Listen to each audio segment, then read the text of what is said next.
Et bonjour à tous, c'est Germain de Bax. J'espère que vous avez la forme. En tout cas, on se retrouve, comme d'habitude, comme le veut la tradition, pour un nouveau tutoriel PrestaShop. Et cette semaine, qu'est-ce qu'on va voir?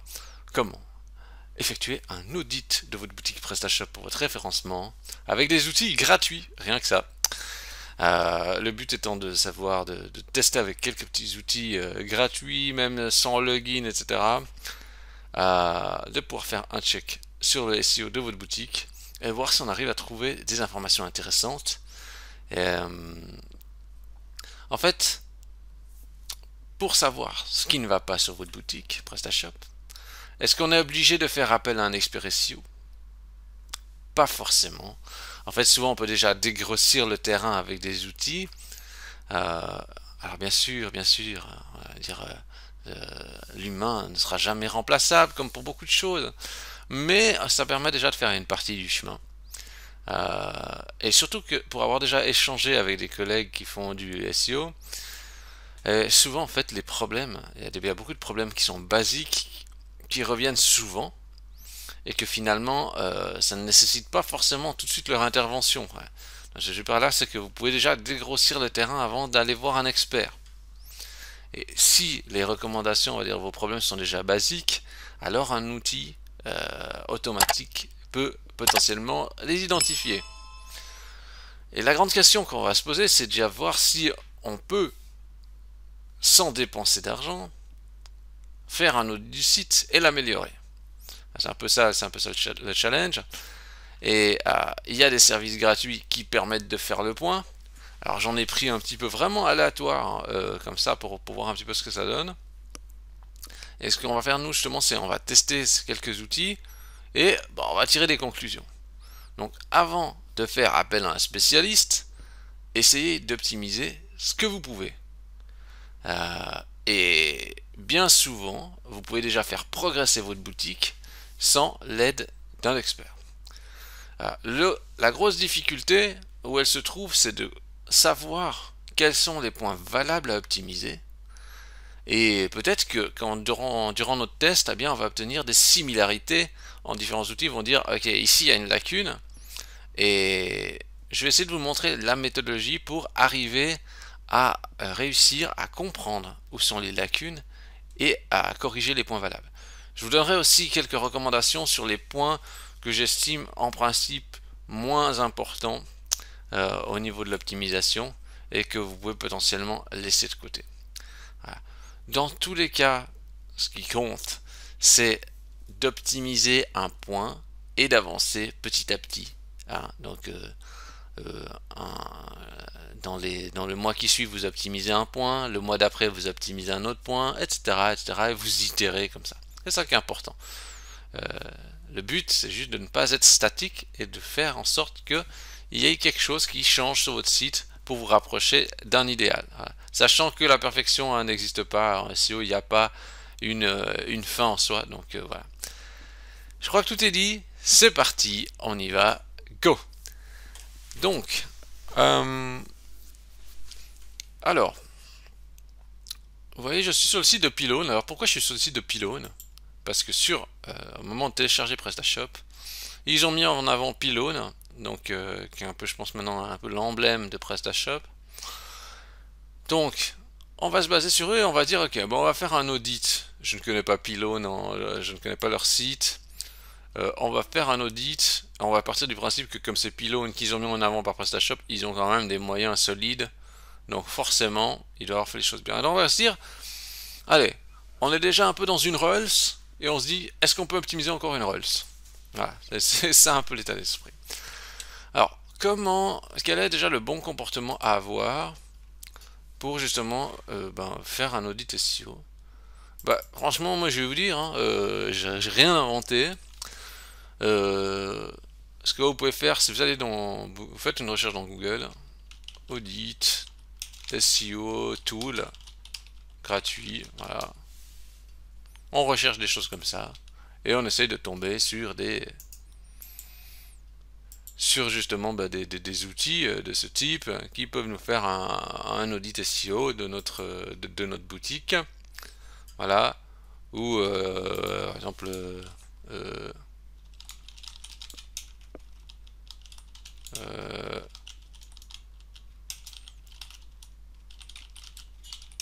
gratuit, audit et si. Moi concrètement j'ai fait comme ça, hein. Je veux dire, j'étais voir un petit peu ce qu'il y avait, j'ai pris quelques liens, ok, je regarde, ils disent ah ouais lui, je vais dessus, je fais un test, je regarde un petit peu ce qui se passe. Voilà. Alors j'ai voulu pousser encore plus loin le truc, pour le fun, je me suis dit bon, je veux même pas donner mon mail ou ma carte de crédit pour un test de 7 jours et de trucs, non. Ce que je veux c'est de faire un audit sans rien donner en contrepartie. Vraiment en mode, j'allais dire, l'ultra radin, donc sans enregistrement tiers, etc. Voilà, c'était ça un peu mon but. Et puis de dire, ok, ben voilà, en donnant l'URL du site, qu'est-ce qu'on va me dire et qu'est-ce que je peux changer sur mon site. Voilà. C'est vraiment ça mon but. Alors j'ai fait juste une petite section de quelques sites, mais de nouveau c'est des sites que j'ai pris comme ça à la volée, c'est pas des sites que j'utilise tous les jours pour faire des mesures et tout ça.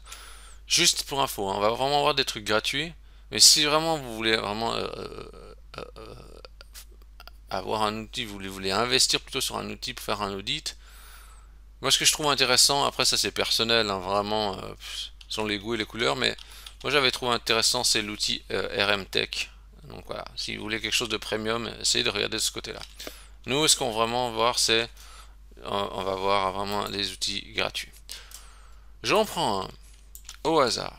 Non, pas au hasard, puisque j'ai déjà fait quelques petits tests comme ça. Alors j'avais pris par exemple Search. Oui, alors je connaissais pas du tout, mais c'est juste que je l'avais vu dans un livre et je me suis dit bon bah je l'avais noté sur quelque part. Puis je m'étais dit bon bah je vais le prendre et du coup ben je vais quand même juste le tester pour voir. En plus il n'y a pas besoin de s'identifier et tout. Je mets dans le truc, je fais check et ça va prendre 30 secondes et on aura le résultat. Bon bah c'est cool. Alors peut-être que ce que je peux faire en attendant, c'est il y avait un autre site aussi qui était Tools Pingdom. Donc pendant qu'il est en train de faire ça, je vais peut-être voilà, je vais peut-être lancer déjà un autre. Comme ça, on perd pas trop de temps à attendre qu'il fasse le résultat. Donc je vais aussi lancer sur ça. Là, je peux choisir depuis où on déclenche le test. Alors ici, c'est surtout un peu plutôt pour la vitesse. Je vais juste le lancer, hop. Voilà, bon ben l'autre il a fait son retour. Qu'est-ce qu'il dit? Alors il dit 4, il nous dit quoi? Nouveau, moi je suis pas expert de ces services, hein, c'est pas des services que j'utilise régulièrement. Je vois juste un peu ce qu'il nous dit. Hein. Les 4 éléments les plus... Alors déjà ce qui est intéressant c'est qu'il parle des 4 éléments les plus importants sur la page. Donc il dit la balise title, donc comme on a dit souvent, hein, la balise title est important d'être optimisée. Méta description. Ouais, les liens. Des liens internes, il y en a 406. Donc vous savez quand on parle du maillage interne, de réduire un peu le... Je regarde ici combien il y a de liens. Je regarde. View link information. 346 liens. Vous voyez, même il y a des liens de panier, tout ça. Enfin, il y a des éléments qu'on pourrait optimiser. Mais bon. Alors, ici, pour l'instant, voilà. C'est juste que si vous voulez, le but c'est pas d'avoir des milliers de liens par page, hein. Mais bon, ici rien de spécial. Hein. Ici tout est normal. Hein. Donc, moi je regarde juste ce que me dit l'outil un peu. Ce qui est intéressant ici, c'est qu'il me parle de la densité de mots-clés. Keyword. Intéressant, vous voyez ici qu'en fait que cadeau, un des mots-clés populaires. Par exemple, là c'est une information intéressante. Savoir quel est le mot-clé qui sort un peu plus du lot. Si vous me dites pylône et qu'on me dit cadeau qui vient comme mot-clé principal, ça me semble assez logique. Vous pourriez tester et voir si justement dans votre site, ici par exemple dans la zone du mot-clé, c'est un mot-clé principal qui sort. Après vous pouvez bien sûr tester sur une page, sur l'une de vos pages produits, etc. pour voir si ça concorde aussi. Ici très intéressant parce que la structure HN est totalement respectée. Donc, et en plus j'ai juste fait le check, c'est le cas, hein, si on vient regarder ici avec l'outil, avec cet outil web developer et qu'on fait document outline, on voit qu'il y a H1, H2, etc. Contrairement à la plupart des sites de PrestaShop, même sur le standard, regardez si je fais ça, boum, Vous voyez? Ouais, là, il s'est pas respecté. Bon, là, ça va encore, hein, ça va encore, hein. Voilà. Bon.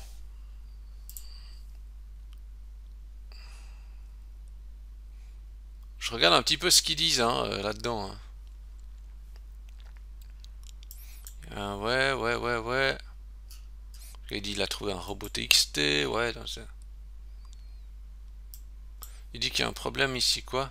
Bon, acheter un W3C, ouais, bon, ça c'est pas vraiment important. Le canonical. Ils disent quoi? Il y a un problème avec les balises canoniques. Ok. Bon.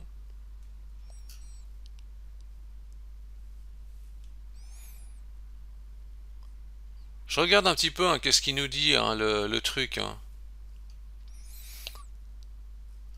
Ouais, la vitesse, il est pas très rapide. Après, on regardera sur un autre site, il nous parle aussi de la vitesse. Je vais pas trop m'étonner de là-dessus. Bon, c'est vrai que si je dois vulgariser cet audit ici, tel que j'ai les infos, bon, c'est un peu difficile à comprendre qu'est-ce qui va pas. Par contre, c'est vrai que ce qui est intéressant, c'est que j'ai bien aimé avoir cette notion du mot-clé le peu plus populaire dans la page. Donc ça, c'est le truc intéressant. Donc ça pourrait être intéressant déjà juste pour avoir une idée de quels sont les mots-clés populaires dans la page et si ça correspond bien à votre thématique. Ouais. Le but n'est pas de bourrer le mot-clé, mais pour voir, avoir une idée si justement en ayant fait un travail naturel, si le mot-clé populaire remonte. Bon.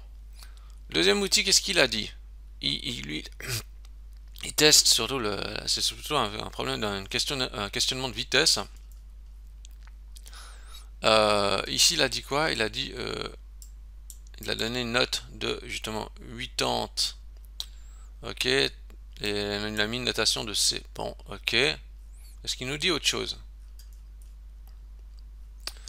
Bon, c'est vrai que ici, bon, moi j'ai vraiment une vision assez basique, mais je dis ok.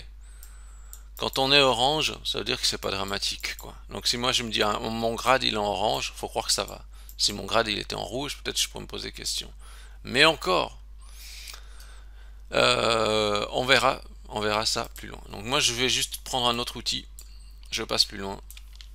Donc ici j'ai accès à cet outil là, en tout cas je suis pas dans le rouge, ok. Je vais prendre Darboost.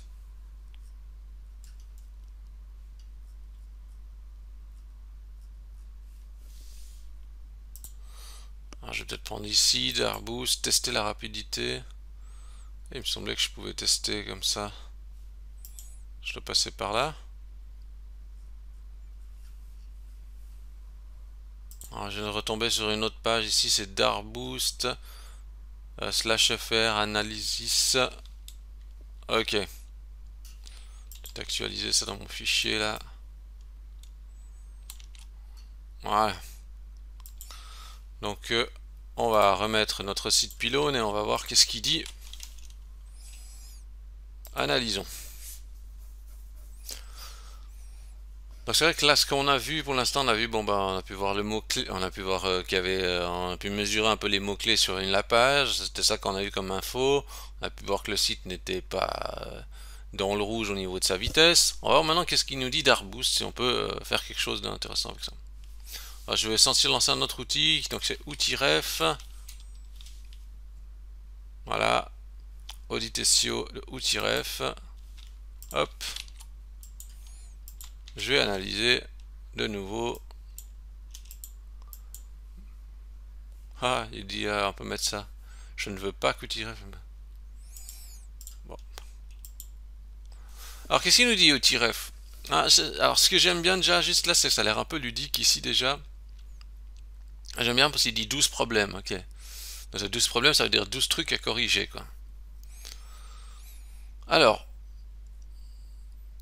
la page charge 2,9 MO de données. 6 images sont redimensionnées côté navigateur. Envisager d'utiliser jQuery. Réduire le nombre d'éléments. Là, là, là. Boum, boum, boum, boum, boum. On voit les recommandations.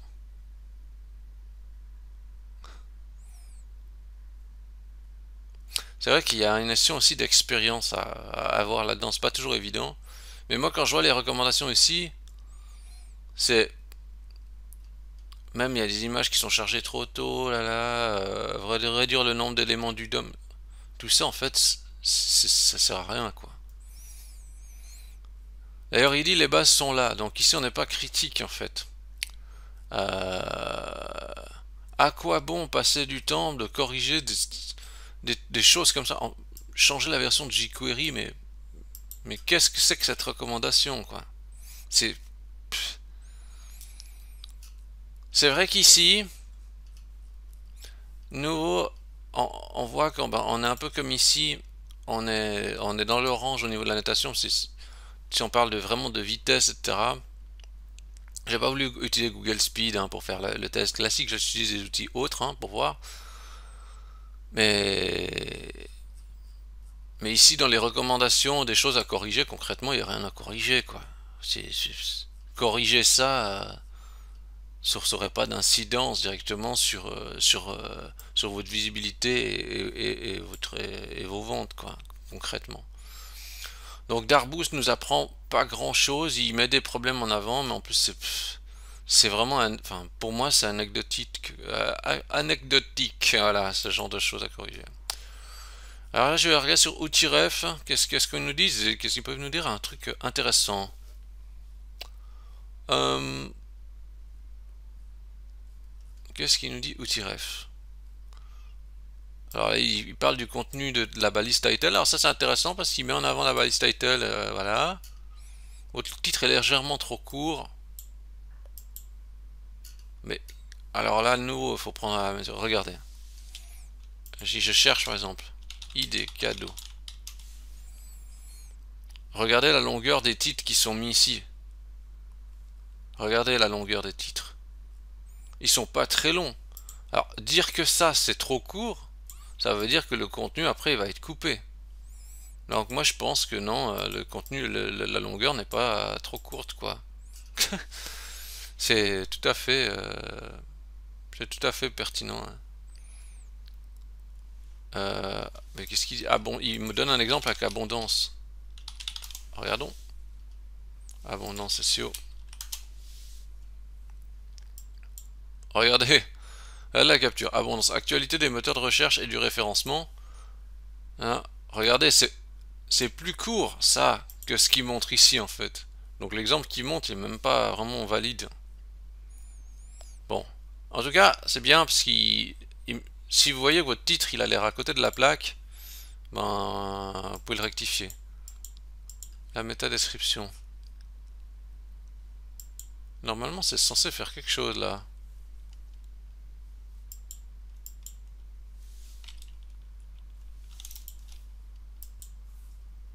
Ah, voilà. Donc on nous parle de la balise métadescription. Bah, là, ce que vous devez juste retenir, c'est que la balise métadescription soit optimisée. Ici, ils disent quoi depuis 37 ans, là, là.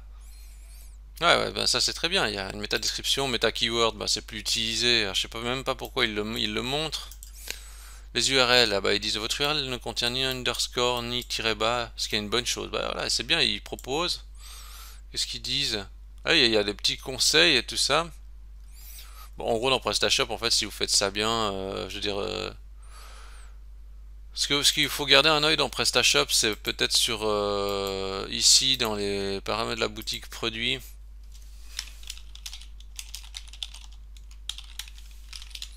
Et le temps passe, hein, c'est incroyable. J'ai gardé dans produit ici. Vous, ce qu'il vous faut regarder, c'est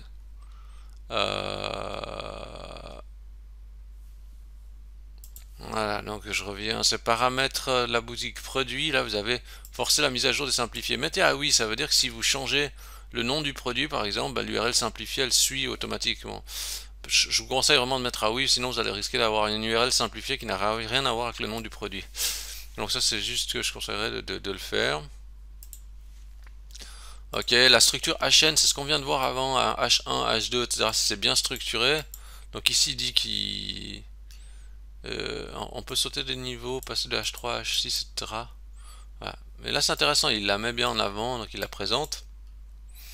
Ah ça c'est intéressant, contenu textuel, champs principaux, objet déco, Mot-clé unique pour. On voit qu'il y a cadeau de nouveau qui revient. Donc pour l'instant, outil-ref c'est intéressant parce qu'il a quand même un peu. C'est un peu l'outil qui a quand même le plus d'infos intéressantes là pour l'instant. Ils disent quoi ici? Nombre d'images. Alt rempli. Ouais. Ok. Je regarde un petit peu qu'est-ce qu'il dit. Le trust flow et le citation flow, ouais, ça peut être intéressant aussi pour comparer avec des concurrents. Donc et le nombre de liens, le backlink que vous avez, ça c'est pas mal, hein. Données techniques. Ok. Bah, plutôt cool, hein. Lui, Outiref, j'aime assez. En plus, il est bien, c'est bien francisé. Il donne, je pense, des bonnes pistes après dans les conseils, tout ça. Ouais, je trouve qu'il est pas mal. Je vais aller voir sur un autre site, Yonos, qui est apparemment, qui est un des,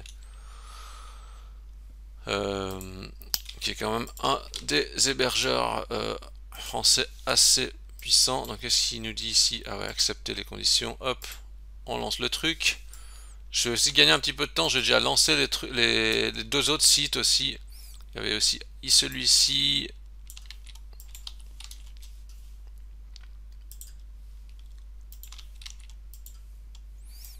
Donc j'avais zadroweb slash zadroweb.com slash SEO editor. Ok, je le lance. Qu'est-ce qui non? Je peux pas le faire.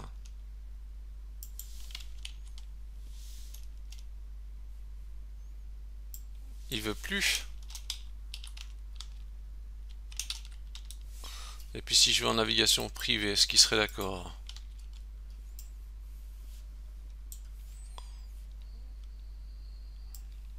Je sais pas pourquoi il veut pas.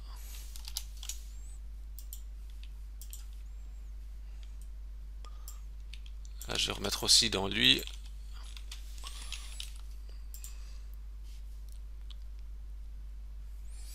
Est-ce qu'il y a une erreur? Ah, mais l'URL n'était pas complète.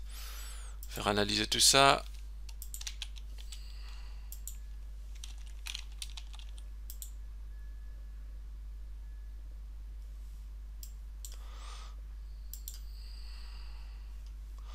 Bon, sur Zadroweb, je sais pas pourquoi j'arrive pas à le lancer.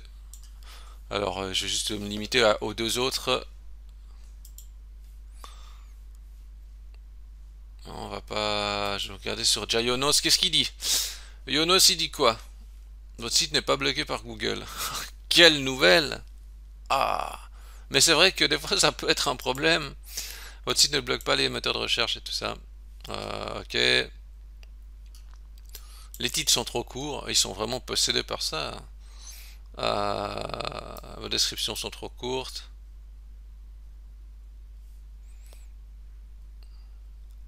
Votre site internet n'est pas adapté à la navigation sur appareil mobile. Voilà. Et ben voilà. Et voilà, ça veut tout dire. Le site de Pylone, non, non, non, ça sert à rien de montrer sur mobile. On voit que ça s'affiche bien, mais non. Yonos dit, il n'est pas adapté. Ce site, c'est un site des années 1908. Voilà. Il ne fonctionne pas sur mobile, dit Yonos. Ouais, c'est la preuve aussi que les outils d'audit, ils ont un peu de peine quand même à faire quand même des diagnostics clairs, hein. Les backlinks, et donc ça c'est intéressant, je pense, pour se mesurer aussi à la concurrence. Des fois, il y a des clients qui disent, ah ouais, mais moi, mon site, je comprends pas, mon concurrent est le plus populaire et tout ça. Et des fois, ils ont un grand nombre de backlinks, hein, la popularité joue aussi là-dessus. Donc voilà. Bon. Et que nous dit Alice?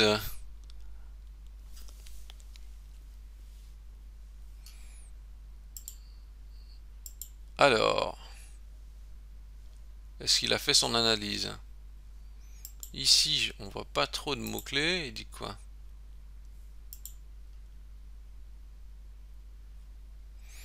Je vais essayer je vais essayer de faire aussi un test sur une page, hein. Faisons un test sur une page. Lui, parce que là j'ai fait la page d'accueil, mais j'aurais pu très bien faire sur une page plus spécifique. Analyser. Ah, on a plus d'infos là. Alors, sac à dos. Bon, on est sur une page de sac à dos, donc on voit que l'expression sac à dos revient souvent, donc c'est plutôt une bonne chose. Ah, c'est intéressant, regardez, il dit dans quelle balise il a trouvé ça. Donc c'est quand même bien de voir si en analysant une page si le mot-clé populaire il ressort. Donc ça, je trouve que ça c'est bien. Parce que des fois, on est vraiment à côté de la plaque.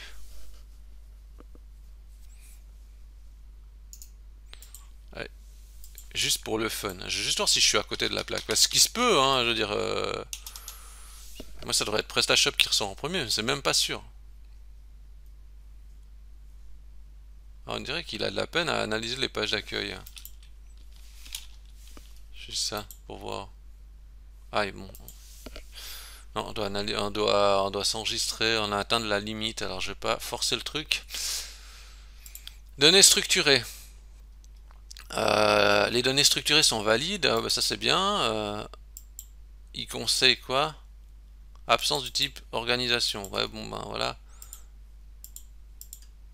Je regarde s'il y a des avertissements qui sont. En fait, sur ce qu'on devrait s'intéresser, c'est les éléments en rouge, vraiment, où il dit en rouge il y a un problème. Et ici, tout est valide. C'est intéressant parce qu'ici, quand même, c'est bien. C'est assez bien présenté. Ils disent clairement c'est valide ou pas. Il y a des avertissements. Moi, je dirais que quand c'est avertissement, je dis bon, bah, c'est pas dramatique, quoi. Je dirais ce qu'il faut s'intéresser, c'est quand c'est vraiment en rouge. Les liens, nombre de liens. Ouais, c'est assez détaillé, hein. Ah, là, par exemple, on a quelque chose de plus concret, c'est cette page comporte 6 images sans attribut alt. Bah là, par exemple, on a un problème, c'est bah, balise alt, c'est pas défini, considéré comme une erreur. L'attribut alt est indispensable. C'est bien parce que c'est expliquer la cause de la chose. Il est indispensable pour les internautes. Personnes malvoyantes devraient donc toujours une description la plus précise possible de l'image. Ouais. Mais pas que parce que des fois ça explique aussi à Google pour que l'image sorte dans Google Images potentiellement. C'est la balise alt, c'est plus. Ah, il y a même le guide comment bien référencer les images. Ça c'est très bien. Regardez, et quand on clique là-dessus, il fait quoi? Bien référencer les images. Il faut mettre la. C'est quand même bien fait, hein. Je trouve que c'est cool, hein, comment il le présente avec les recommandations là. C'est moins cool pour revenir en arrière. Ouais, alors pour revenir en arrière, c'est moins cool. Peut-être fallait pas que je fasse retour.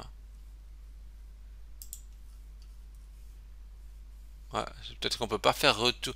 Ils veulent peut-être pas parce que comme ça quand on fait retour, on est obligé de réanalyser puis ils disent ah vous devez passer en premium. Donc peut-être qu'il faut faire plutôt un clic droit, ouvrir le lien pour pas quitter l'audit en cours.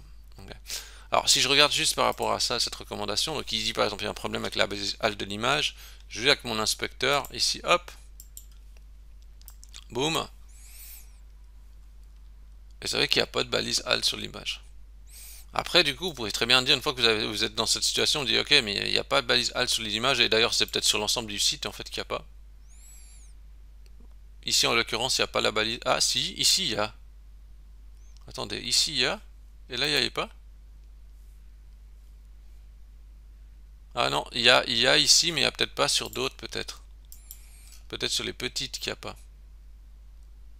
Ouais. Ou peut-être, par exemple, sur celle-là. Donc, de nouveau, ça va prendre avec des pincettes, parce que c'est vrai que si ici, s'il disait qu'il n'y avait pas la balise alt, mais en fait, si on regarde sur l'image principale, parce que finalement, si on prend cette page-là, ce qui est important, c'est de taguer la balise alt sur cette image principale, hein. Ben, la balise alt, ici, si on regarde bien, elle y est. Donc, c'est ce qui nous intéresse. Alors, quoi dire de cette approche de ces outils? En fait, j'ai envie de dire, ils disent un petit peu tout et n'importe quoi, et ils réfléchissent un peu comme des bots, hein. Ce qu'il y a, c'est qu'on est presque obligé quand même un peu de réfléchir avec sa tête. C'est comme toute la notion de vitesse. Euh, allez.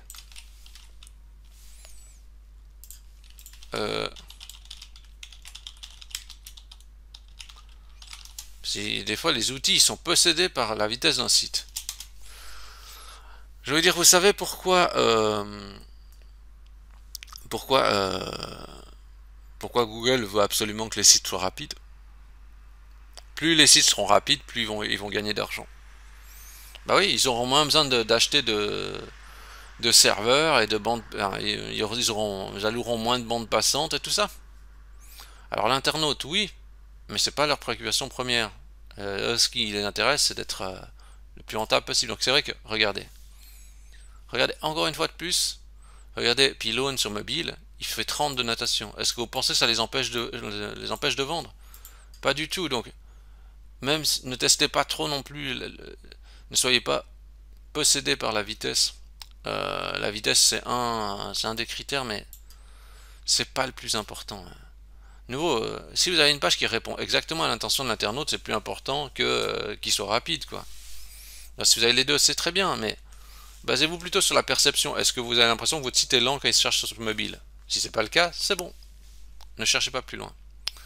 Vous allez dire, mais quelle vision réduite de la chose. N'importe quel expert dirait le contraire.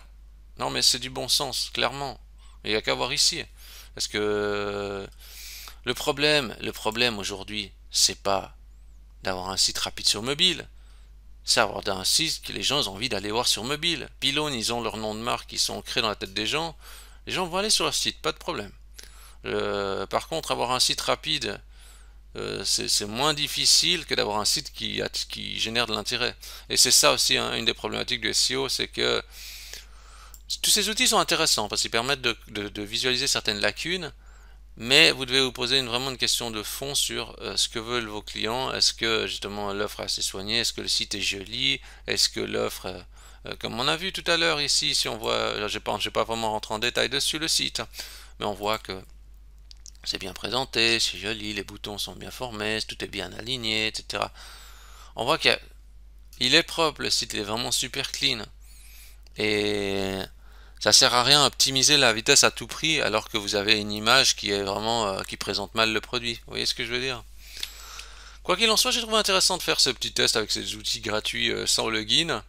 Mais c'est vrai que, comme j'ai spécifié au début, avec un outil par exemple comme RMTech, qui va vraiment être plus précis et tout ça, je pense qu'il pourra mieux cibler les lacunes, que ici on a un petit peu perdu, on ne sait pas trop qu'est-ce qui est intéressant et qu'est-ce qui est vraiment judicieux si on n'a pas vraiment l'expérience. Ou alors si vous êtes en train de vous poser des questions sur qu'est-ce qu'il faudrait que j'améliore sur le site, achetez un petit livre sur Amazon.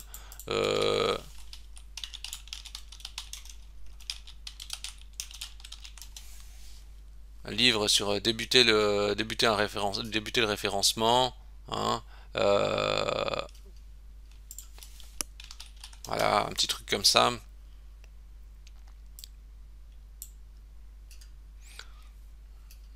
Voilà. Vous voyez, il y en a plein. Prenez un de ces livres, finalement, c'est juste que vous allez comprendre que finalement, il n'y a pas que la technique. Ici on touche quand même à un aspect surtout très technique et mécanique. Mais le SEO, aujourd'hui, le problème, il n'est pas là. Des têtes pensantes et des experts, il y en a assez. Par contre, des personnes qui se mettent vraiment à la place du client, ça, il y en a beaucoup moins. Et c'est ça aussi que vous devez comprendre. Mettez-vous vraiment à la place du client. Qu'est-ce qu'ils veulent? Est-ce que le site est propre? Est-ce qu'il fait envie? Dites-vous, moi, sur quel site vous allez, et que vous aimez aller, vos clients c'est pareil. Est-ce que vous pensez qu'ils sont contents de venir sur votre site? Il y a des trucs intéressants à voir, c'est ludique, c'est amusant, ou est-ce que finalement on est d'une expérience assez basique, quoi. Voilà, je m'éternise pas plus longtemps, je vais vous présenter ça. Si vous avez aimé cette vidéo, vous pouvez liker la vidéo, vous pouvez vous abonner à la chaîne YouTube, ça me fait toujours plaisir. Vous pouvez bien sûr rechercher Webaxe dans Google, voilà, et vous pouvez dire cliquez ici et donner 5 étoiles, ça me fait toujours très plaisir. Et surtout, je dis bonne réflexion et bonne optimisation à tous, et à la semaine prochaine.